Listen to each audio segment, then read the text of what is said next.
नमस्कार। ज्वलंत मुद्दों पर आधारित हमारी राय में आप सभी का स्वागत करता हूं। मैं हूं राजीव। ध्यान लगाकर सुन ले मोदी सरकार, 2024 में आपकी विदाई का रास्ता जनता ने बनाना शुरू कर दिया है। जी हां, कुछ इन्हीं शब्दों में मल्लिकार्जुन खड़गे ने पीएम नरेंद्र मोदी को चेतावनी दी है कि आपकी सत्ता अब जाने वाली है और इसके बाद जो वक्त है वो भी आपको हम बता रहे हैं। यानी कि इसके साथ उन्होंने वक्त भी बता दिया है कि कब आपकी सत्ता जा रही है। 2024 की बात कर रहे हैं। चुनाव के नजदीक आते आते आमतौर पर माहौल प्रचार और आरोप प्रत्यारोप का बनता है, लेकिन सनातन से लेकर राष्ट्रवाद के बीच लटकते भटकते देश में इस बार के चुनाव शायद भविष्यवाणियों, चेतावनियों और श्रापों के बीच संपन्न होंगे, समाप्त होंगे। जी हां, ठीक सुना आपने, मैं श्राप की बात कर रहा हूं। श्राप शब्द ही कह रहा हूं। दरअसल खुद को साध्वी कहने वाली आतंकवाद की आरोपी भोपाल से बीजेपी की सांसद प्रज्ञा ठाकुर ने सनातन का विरोध करने वालों को श्राप दिया है। मुझे नहीं पता कि प्रज्ञा ठाकुर को अपनी आंतरिक शक्तियों पर कितना यकीन है, क्योंकि अगर उनमें इतनी ही ताकत है कि वो किसी को श्राप देकर उसका बुरा करवा सकती हैं, तो फिर उनमें इतनी ताकत भी होनी चाहिए कि वो दूसरों का अच्छा भी कर दें। और इस अच्छाई वाली ताकत से उन्हें फिलहाल मध्य प्रदेश में बीजेपी को ही बचा लेना चाहिए, क्योंकि इस बार तो बीजेपी को कांग्रेस से बुरी तरह हारने का डर दिख रहा है। शिवराज सिंह और महाराज यानी शिवराज और महाराज के बीच झूल रही बीजेपी के कई नेता कांग्रेस में आ चुके हैं, वो आप लोग देख रहे हैं। और बाकी है जो महंगाई, बेरोजगारी, दलित, आदिवासी, महिला उत्पीड़न की जो घटनाएं हैं, वो बीजेपी की सत्ता को उखाड़ने की गारंटी दे रही हैं। तो प्रज्ञा ठाकुर को अपनी सो कॉल्ड दैवीय ताकत का इस्तेमाल बीजेपी के लिए करना चाहिए, मगर वो बीजेपी की मुश्किलें बढ़ा रही हैं। बीजेपी सांसद प्रज्ञा ठाकुर ने सनातन का विरोध करने वालों को श्राप दिया है कि वो लोग सनातन की तुलना एड्स, कुष्ठ और मलेरिया से कर रहे हैं, वो उसका सुख भोगें। अब बीजेपी सांसद ने तो श्राप दे दिया, लेकिन चुनावी मौसम में इसका उल्टा असर हो सकता है, क्योंकि चुनावों में हवा अक्सर उल्टी बहने लगती है। मोदी की मदद ही करनी है तो प्रज्ञा ठाकुर चुप रहती, इसी से मोदी और उनका भला होता। अभी गोडसे वाले बयान की उलझन ही मोदी नहीं सुलझा पाए हैं कि ये एक नई उलझन बीजेपी सांसद ने मोदी के लिए खड़ी कर दी है। खड़गे को G20 के डिनर में न बुलाकर मोदी पर दलित विरोधी होने का ठप्पा लग ही गया है। अब इस बीमारी वाले श्राप के मुद्दे से यह भी साबित हो जाएगा कि मोदी और उनकी पार्टी अपने विरोधियों के साथ दुश्मनों जैसा व्यवहार करती है, जबकि लोकतंत्र में विरोधी को साथ लेकर चलने की रवायत रही है, और जो इस चलन के खिलाफ जाता है जनता उसे घर बैठा देती है। इसीलिए तो मल्लिकार्जुन खड़गे ने मोदी की हार का वक्त भी बता दिया है। कांग्रेस अध्यक्ष ने सोमवार को सोशल मीडिया एक्स पर यानी ट्विटर पर लिखे अपने पोस्ट में कहा है कि पीएम मोदी सच्चाई पर पर्दा डालने की पुरजोर कोशिश कर रहे हैं, पर जनता मोदी सरकार के ध्यान भटकाने वाले मुद्दे के बजाय सच सुनना और देखना चाहती है। सनातन का मुद्दा खड़ा करके उसे विवादित बनाना भी सच से ध्यान भटकाने वाला मुद्दा ही है। खुद मोदी ने अपने मंत्रियों को बैठक में कहा है कि सनातन का माकूल जवाब दें, यानी मोदी खुद इस विवाद को हवा दे रहे हैं और अब बीजेपी सांसद इसे बढ़ाते हुए बात को श्राप देने तक ले आए हैं।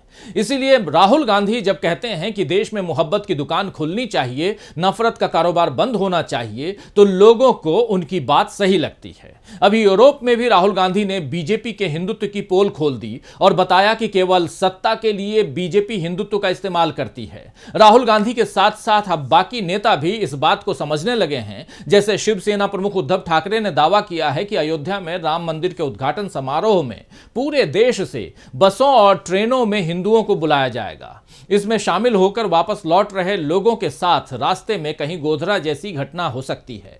उन्होंने कहा है कि हो सकता है कि वो किसी कॉलोनी में बसें जला देंगे, पत्थर फेंक देंगे, इसके बाद कत्लेआम हो जाएगा, देश में फिर से आग लगेगी और वे इन लपटों पर अपनी राजनीतिक रोटी सेकेंगे। आप याद कीजिए, कुछ इसी तरह की चेतावनी सत्यपाल मलिक ने भी दी थी। यहां यह ध्यान देने की जरूरत है कि सत्यपाल मलिक बीजेपी के नेता रहे हैं और मोदी सरकार में कई राज्यों में राज्यपाल भी रहे हैं, यानी वो मोदी के काम करने के तरीकों को समझते हैं। ठीक ऐसे ही उद्धव ठाकरे भी बीजेपी के लंबे समय तक सहयोगी रहे हैं। शिवसेना और बीजेपी का लंबा गठबंधन रहा है, इसीलिए अगर उद्धव ठाकरे गोधरा जैसे किसी कांड की आशंका दिखला रहे हैं तो उसे हल्के में नहीं लेना चाहिए। बीजेपी को तो सत्ता में होने के कारण पूरी जिम्मेदारी से आश्वासन देना चाहिए कि ऐसा कुछ नहीं होगा, लेकिन अभी बीजेपी नेता उद्धव ठाकरे पर ही नाराज हो रहे हैं। बीजेपी नेता रविशंकर प्रसाद ने कहा है कि बाला साहेब ठाकरे ने राम मंदिर आंदोलन को आशीर्वाद दिया था। प्रसाद यानी रविशंकर प्रसाद ने यह भी कहा है कि वो भगवान राम से उन्हें सद्बुद्धि देने के लिए प्रार्थना करेंगे। इसी तरह केंद्रीय मंत्री अनुराग ठाकुर ने कहा है कि मुझे नहीं पता कि बाला साहेब ने क्या सोचा होगा, सत्ता के लालच में उद्धव जी क्या कर रहे हैं। वही दूसरी तरफ गोवा के मुख्यमंत्री प्रमोद सावंत ने भी उनके इस दावे की आलोचना की है, लेकिन बीजेपी नेता ये आश्वासन नहीं दे रहे हैं कि गोधरा जैसा कांड देश में दोबारा नहीं होगा। वैसे इस बीच खबर यह भी है दोस्तों कि विश्व हिंदू परिषद ने अपनी एक बैठक में तय किया है कि रामलला का दर्शन करवाने के लिए 40 दिनों का कार्यक्रम तैयार किया जाएगा। रामलला की मंदिर में प्राण प्रतिष्ठा के बाद हर रोज करीब 25,000 लोगों को विश्व हिंदू परिषद दर्शन के लिए ले जाएगा। आपको बता दूं कि अगले साल जनवरी में ही राम मंदिर के उद्घाटन की तैयारी बीजेपी कर रही है और इसके लिए बड़ी तेजी से काम हो रहा है। मंदिर के उद्घाटन वाले दिन तो कम ही लोगों को दर्शन के लिए आने को मिलेगा, लेकिन इसीलिए उसके बाद रोजाना 25,000 लोगों को लाने की तैयारी विश्व हिंदू परिषद कर रहा है। खास बात यह है कि यह सब आम दिनों में नहीं होगा, बल्कि उस समय होगा जब लोकसभा चुनाव की तैयारी देश में हो रही होगी और इसके लिए बीजेपी हिंदुत्व के अपने इस कार्ड को किस तरह चलेगी, इसका अनुमान इस खबर से ही लग रहा है दोस्तों कि विश्व हिंदू परिषद रोज 25,000 लोगों को लाएगा। इसलिए चाहे उद्धव ठाकरे हों या सत्यपाल मलिक हों, वो जो भी कह रहे हैं उस पर सावधान होने की जरूरत है। और प्रज्ञा ठाकुर जैसे लोग धर्म की रक्षा के नाम पर जैसी बद्दुआएं अपने विरोधियों को दे रहे हैं, उससे भी जाहिर होता है कि इन लोगों के मन में उदार और धर्मनिरपेक्ष लोगों के लिए कितनी नफरत भरी हुई है। G20 में विदेशी मेहमानों के सामने तो मोदी ने हंसते हंसते मुस्कुराते मुस्कुराते मेहमान नवाजी कर दी। मेहमानों के साथ बापू की समाधि तक चले गए। दिल्ली घोषणा पत्र में सभी धर्मों के सम्मान और सहिष्णुता को बढ़ावा देने का प्रस्ताव भी स्वीकार कर लिया। लेकिन विदेशी मेहमान भी जानते हैं कि मोदी की हकीकत क्या है। इसीलिए भारत से जाते ही अमेरिकी राष्ट्रपति जो बाइडेन ने वियतनाम में कह दिया कि उन्होंने मोदी को प्रेस की स्वतंत्रता और मानवाधिकारों की नसीहत दी है। सोचिए हमारे देश के पीएम की कैसी इज्जत दुनिया में बनी हुई है। मोदी अपने आप को लोकतंत्र के रक्षक और विश्वगुरु और न जाने क्या क्या साबित करने में लगे हुए हैं और यहां दूसरे देशों के नेता उनकी सच्चाई पूरी दुनिया के सामने खोल रहे हैं। मोदी चाहें तो इसे भी मजाक मानकर ठहाका लगा लें। वैसे भी विदेशी नेताओं के साथ उनकी ठहाका लगाते हुए तस्वीरें ही क्यों आती हैं, यह सवाल सोशल मीडिया पर बड़ी तेजी से वायरल हो रहा है और आप लोग देख भी सकते हैं। लोग जो हैं एक वीडियो भी शेयर कर रहे हैं जिसमें जो बाइडेन मोदी को बता रहे हैं कि उन्हें गिलास किस हिसाब में पकड़ना चाहिए, किस हाथ में पकड़ना चाहिए, और मोदी इस पर भी हंस रहे हैं।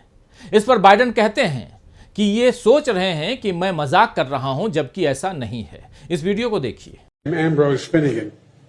And he used to say that when you give a toast and you don't have any alcohol in your glass, you must do it with your left hand.